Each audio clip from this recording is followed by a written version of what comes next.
weka utaratibu. Hii ikionyesha kwamba haitoshi tu kuwa na imani, lakini mtu lazima pia awe na mpangilio, awe na utayari wa kutumia imani hiyo wakati utakapokuwa umefika. Ndiyo maana ya kile kinachosemwa katika kisa hiki. Sasa wakati mwingine tunadhani ya kwamba kisa hiki kinawahusu watu fulani. Mfano wa wanawali 10 ni ujumbe wa kiunabii kwa kanisa la wakati wa mwisho, kanisa la masalio, kanisa la kiunabii. Tukisema kanisa la kiunabii tunamaanisha kanisa la masalio, kanisa la wakati wa mwisho ambalo sisi tunalifahamu kanisa la Waadventista wa Sabato, kwamba watu wanaoamini kwa kurudi kwa Kristo hivi karibuni. Yesu anafundisha kuwa katika siku za mwisho, jambo si tu kuwa na taa, si tu kuwa na ukweli, bali kuwa na taa, lakini pia uwe na mafuta. Taa ilimaanisha nini? Taa ilimaanisha inatupasa kuwa na tabia ya Kristo. Wale watakaochukuliwa na Kristo ni wale ambao tabia zao zitakuwa sawa na tabia ya Kristo. Lakini pia sio tu kuwa na tabia peke yake, ni lazima tabia hiyo ijazwe na nguvu ya Roho Mtakatifu ili tabia hiyo iweze kudhihirika. Ndio maana ni lazima, na ndio maana Yesu anapofundisha anasema wanapaswa kuwa na taa, lakini wanapaswa kuwa na mafuta, wanapaswa kuwa na tabia, wanapaswa kuwa na Roho Mtakatifu. Mfano huu tumepewa ili kuonyesha uzoefu wa kanisa ambalo litaishi kabla ya kurudi kwa Kristo. Tunaposoma katika kitabu cha hiyo inaitwa Christ Object Lesson, vielelezo vya maisha ya ushindi, Kiingereza, ukurasa wa 414, ndio unapata ujumbe huu hapo. Ujumbe huu si kwa ajili yao, ni kwa ajili yetu sisi, hasa tunaoishi katika wakati wa mwisho. Taa. Yesu anasema habari ya wanawali 10 walikuwa na taa. Taa kama ambavyo tumeendelea kuiona katika sura ya 25 mstari wa 7, ikimaanisha ya kwamba ni tabia. Tabia ya Kristo tunaipataje? Ili sasa tuwe nayo, tunaipataje? Tunaipata kwa kufanya mambo kadhaa, mambo 4 ya msingi. Jambo la kwanza, tunaipata tabia ya Kristo kwa kujifunza Biblia. Kwa kujifunza Biblia. Maana Kristo amefunuliwa katika maandiko matakatifu. Tunapojifunza Biblia, tunamjifunza Kristo, tunaijifunza tabia yake, na twaweza kuiiga. Lakini pia si kuisoma tu, kuijua Biblia, maarifa ya kiroho. Tunapoisoma Biblia tunapata maarifa. Lakini kuna changamoto, twaweza kuisoma Biblia lakini tusijue. Hiyo ni issue nyingine. Na nitakuambia kwa nini tunaweza tukaisoma tusijue. Na sisi ni mashahidi tuliokaa humu ndani. Yako mambo mengi tunasoma kila siku. Tumeshasoma lesoni na lesoni, na utaratibu wa shule ya Sabato wa kusoma lesoni, ukisoma lesoni kwa miaka 4 unakuwa umemaliza kuisoma Biblia kuanzia mwanzo mpaka Ufunuo. Lakini wewe una miaka mingapi unasoma lesoni, lakini bado kuna mambo kwenye Biblia hauyafahamu. Kwa nini huyafahamu? Unaweza ukajifunza Biblia lakini usijue maarifa yaliyo katika Biblia. Kwa hiyo Yesu anapowaambia kuwa na taa, waweza kuwa na taa, lakini taa isiyo na msaada. Jambo lingine la msingi tunapotaka kuipata tabia ni kukua katika utambulisho. Utambulisho unaomtambulisha Kristo. Wale ambao wana tabia ya Kristo wanaitwa Wakristo. Na kwa muktadha wetu sisi Wakristo wa Adventista wa Sabato, lakini pia kwa kuwa na maarifa ya unabii. Ndipo Zaburi 119 mstari wa 105 anasema, neno lako ni taa ya nini? Na nini? Hebu washiriki tuseme, au ndio Biblia ile tunaisoma hapo hatujapata maarifa yake. Neno lako na mwangaza wa njia yangu. Lakini sikiliza, kuwa na taa, kuwa na ukweli, Kuwa na tabia haitoshi, haitoshi. Kitabu chetu ambacho tunakitumia cha Roho ya Unabii anasema maarifa ya kweli bila ya Roho Mtakatifu hayana faida, hayana faida. Yaani ikiwa utang'ang'ana kusoma Biblia, utakuwa mwalimu mzuri wa Biblia, waweza kubaki unaijua Biblia academically. Na ndio sisi wa Adventista wengi ni academicians. Sijui kama nimeipatia kwenye hiyo lugha ya watu. Sisi ni wanataaluma wa Biblia. Mzee Sadiki, sisi ni wanataaluma. Tukisimama twaweza kuidadavua Biblia mpaka mtu akaogopa kabisa, akasema da, hapa hiki chuma kweli kweli. Lakini ukienda upande wa pili tu kwenye tabia ya mtu, unaanza kuwaza ndio yule. Ni kwa nini tumebezi upande mmoja wa kuitafuta tabia ya Kristo, hatujaenda kwenye upande wa pili wa kuwa na mafuta? Tunazo taa zisizo na mafuta. Ili tuweze kupata mafuta ya kutosha, Roho Mtakatifu anapokelewa kila siku. Yaani huwezi ukasema nimempokea leo imetosha. Hapana. Tofauti ya Roho Mtakatifu hapo ni mtu mwingine kabisa. Ukikutana naye siku ya Sabato, mwingine kabisa. Hawa ni watu ambao dini kwao ni mazoea. Dini kwao ni muonekano wa nje, suti na tai. Dini kwao ni ya kudhania, ni ya kufikirika. Wana mazoea. Dini ya mazoea. Hawa ni wale ambao walikuwa na imani ya kuazima, imani ya kutoka kwa wazazi. Kwenda mahali wakasema sisi bwana babu yetu alibatizwa na Mjerumani. Kwani kubatizwa na Mjerumani kuna kusaidia wewe? Saidia kuipata tabia ya Kristo. Ni just wewe mwenyewe kuamua. Sikiliza nikwambie hii sentence. Tabia ya Kristo haikopwi, haiazimishwi. It cannot be transferred. Haiendi hivyo. Ndio maana fungu la 10 anasema wale wanawali wakawaambia tuazimeni nini? Mafuta. Tuazimeni. Wakawaambia hapana, haya ni ya kwetu sisi wenyewe. Tabia ya mtoto wako mzazi. Hauwezi kuchukua tabia kwa mtoto mwingine ukaipandikiza kwako. Kama hutashughulika nayo leo, imepita hivyo.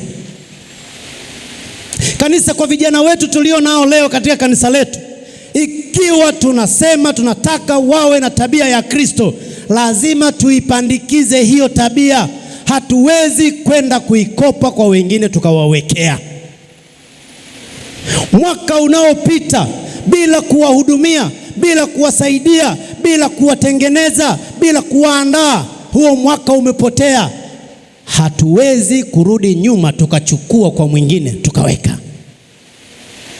Ingekuwa inawezekana, tungechukua tabia njema tulizonazo sisi wazazi tukazipandikiza kwa hao watoto, mambo yakaisha. Lakini haiwezekani. Tabia haiwezi kutolewa kwa mwingine, inatengenezwa. Inatengenezwa. Yaani ni jitihada unazotakiwa uchukue. Tutashirikiana, ndio. Kanisa litakusaidia, mzazi atakusaidia, lakini na wewe mwenyewe kama kijana ni lazima uchukue hatua kutengeneza tabia, yaani kutaka kuichukua tabia ya Kristo. Habari ya maombi sio habari ya mzazi, sio habari ya kanisa, ni habari ya kwako wewe na wokovu wako wewe mwenyewe. Habari ya kujifunza neno la Mungu, kusoma Biblia, ni habari ya kwako mwenyewe. Hii sio habari ya kupangiwa eti usomaji wa Biblia kwa mpango. Yaani kanisa hapa limekusaidia. Ni wewe mwenyewe kuamua kwa wokovu wako kwamba utaamua ya kwamba nisome. Habari ya kuwa mtii kwa maagizo na sauti ya Roho Mtakatifu kwa habari ya maisha tunayoishi. Vijana, hili ni la kwetu. Yaani ukiona mzee wa kanisa ametutia moyo hapa, ukiona viongozi wamekutia moyo, ukiona sijui mzazi amekuambia, amekusaidia kukuongezea tu, kukutia moyo, lakini ni wajibu wako kuhakikisha ya kwamba unakuwa mtii, maana mbinguni unakwenda mwenyewe. Unakwenda mwenyewe. taa lazima zitengenezwe. Ndio maana somo letu linasema tengeneza taa yako. Haya ni maandalizi ya kiroho. Katika zamani zile niliwahi kukutwa, mimi nilikulia kijijini. Kwa hiyo nilikulia mahali ambapo hapakuwa na umeme. Wengi waliokulia mahali ambapo hapakuwa na umeme wataelewa. Lakini vijana wetu hao wanaoenda kwenye switch kubonyeza pale umeme umewaka, wanaweza wasielewe. Katika kitu nilichokuwa sikipendi, jua likizama nikiambiwa kawashe taa. Kwa sipendi.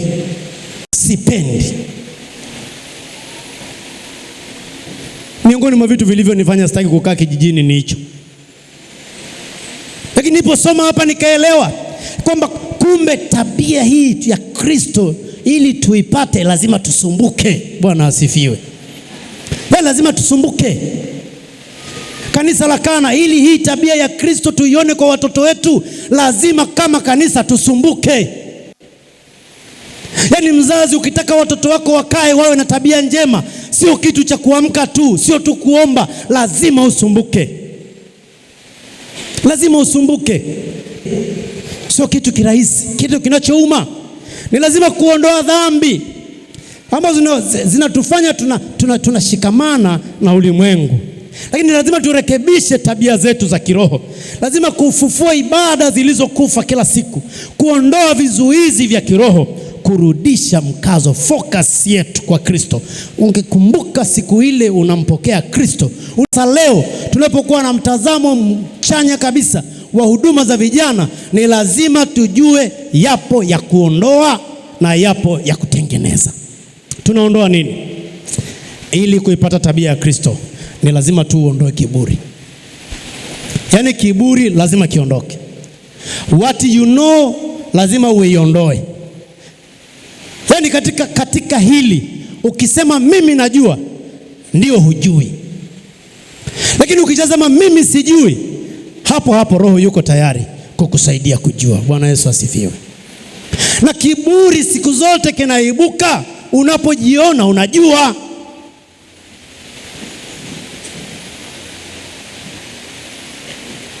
Ogopa sana kuwa mtu ambaye anasema anajua. Ogopa sana. Nampenda sana mwalimu wangu Mzee Kimbute.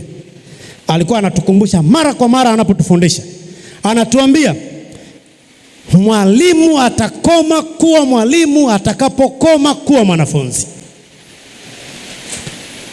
Halafu patibii yake alikuwa anatuambia Mkristo anakoma kuwa Mkristo anapoacha kuwa mfuasi.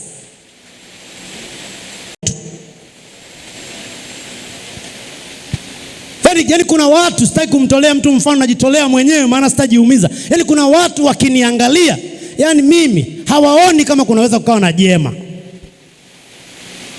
Yaani hapo wakiniangalia wanaona mabaya tu. Ni kweli ninayo. Yaani mabaya ninayo. Mimi ni mwanadamu niliyeuzwa katika ulimwengu wa dhambi. Napambana, hayo utayaona, lakini huoni jema hata moja. Hauoni jema. Tatizo kubwa la ulimwengu wa sasa ni kuto kuona jambo jema kwa vijana. Jambo jema kwa vijana. Na hili ni tatizo hata kwa kanisa. Mara nyingi tumeshindwa kutaka kujua mambo mema yaliyo kwa vijana, lakini tuko tayari kuexpose kaongea mambo mabaya ya watu. Shetani anafurahi kwa sababu umemsaidia kazi. Utawavunja moyo watu wanaopambana kwa ajili ya Ukristo wao. Tujitahidi kusema mambo mema. Hebu tuondoe hili. Hili ni la kuondoa kabisa. Hili ni la kuondoa, sio la kutengeneza. Hili la kusema mambo mabaya yaliyo kwa watu ambao Kristo amewafia, wanaopambana, hili ni la kuondoa. Tuondoe kabisa. Tafuta mambo mazuri kwa watu, watie moyo katika hayo ili waweze kuyashinda yale wanayopambana nayo. Lakini jihusishe na mambo ya dini. Hili la kujihusisha na mambo ya dunia, hili tunataka kuliondoa hili. Lakini kisa kimoja wapo nilichopewa, kuna watu hawasameheani. Watu wameingiliana mpaka ardhi tu. Wameingiliana tu kwenye mpaka, huyu mwingine akaingia kwenye mpaka wake hatua 2, mpaka leo wanasali pale, hawasalimiani. Hatua mbili tu. Inapendeza namna gani? Mbinguni wanafurahi kiasi gani? Lakini poa tu, hata kazini nitaomba, si ndio? Hata kazini nitafanya ibada, poa tu, fresh. Usipuuze, hili ni la kuondoa. Ukisikia kuna ibada, kuna mkutaniko, nenda huko, ndiko anakomwagwa Roho Mtakatifu, huko ndiko mafuta yanakotolewa. Lakini pia hili la mwisho hili, kila mmoja apambana nalo kivyake. Dhambi za siri, hili ni tatizo, kila mmoja apambane nalo kivyake. Hilo ni la kuondoa. Yako ya kurekebisha, rekebisha maisha yako ya sala na maombi za kanisa. Niwatie moyo, hili ni la kurekebisha. Ikiwa unataka kuwa upande wa wale wanawali wenye hekima, hili ni la kurekebisha. Dumisha uadilifu, dumisha uadilifu. Pointi ya pili, kabla tujamaliza na ya mwisho, kuna saa atachelewa. Anapochelewa, hili ni jaribio la imani halisi. Wakati bwana harusi anapochelewa, yako mambo yanawekwa wazi. Hapa ndio utajua kwamba ni wakina nani wamejitoa kikweli kweli. Hapa ndio utajua tabia halisi za watu, really character. Lakini pia hapa sasa ndio utapima na kuona mizizi ya kiroho, deep spiritual root. Na sisi wa Adventista wengi tunasisimka, tunayo ile shauku, passion. Yaani wengi tunatembea na passion, lakini jambo likigoma hatuna uvumilivu. Pochelewa, haya ndio yanayoonekana. Nataka niwatie moyo kwamba wale watakaoweza, watakao kuwa miongoni mwa wenye busara, ni lazima wawe na uvumilivu. Wakati wa dharura, tabia inaonekana. Wakati Kristo anapochelewa, watu wana relax,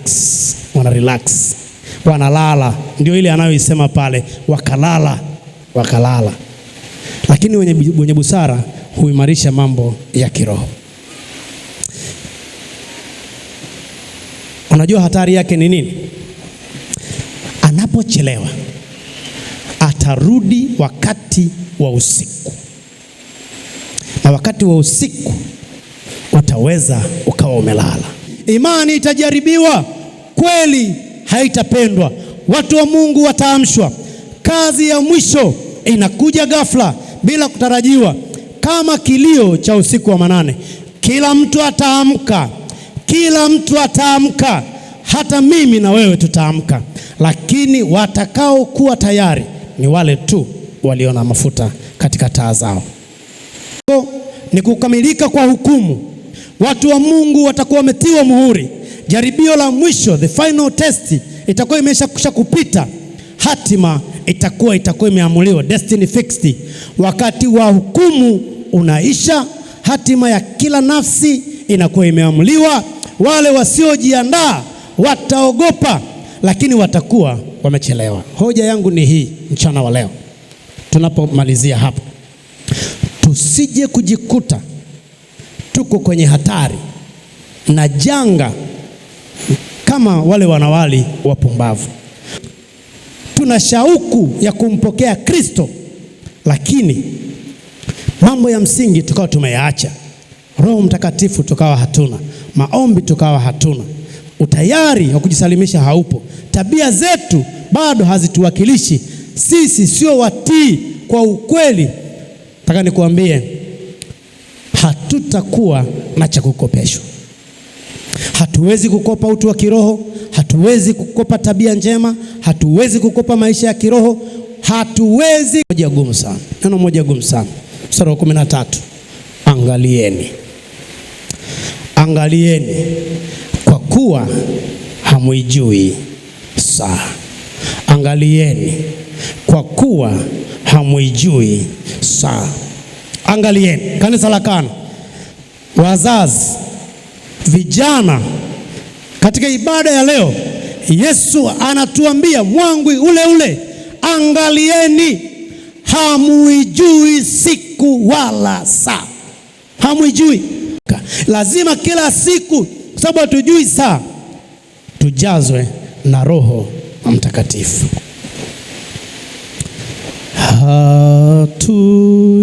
hatujui saa ya kuja kwa Bwana, lakini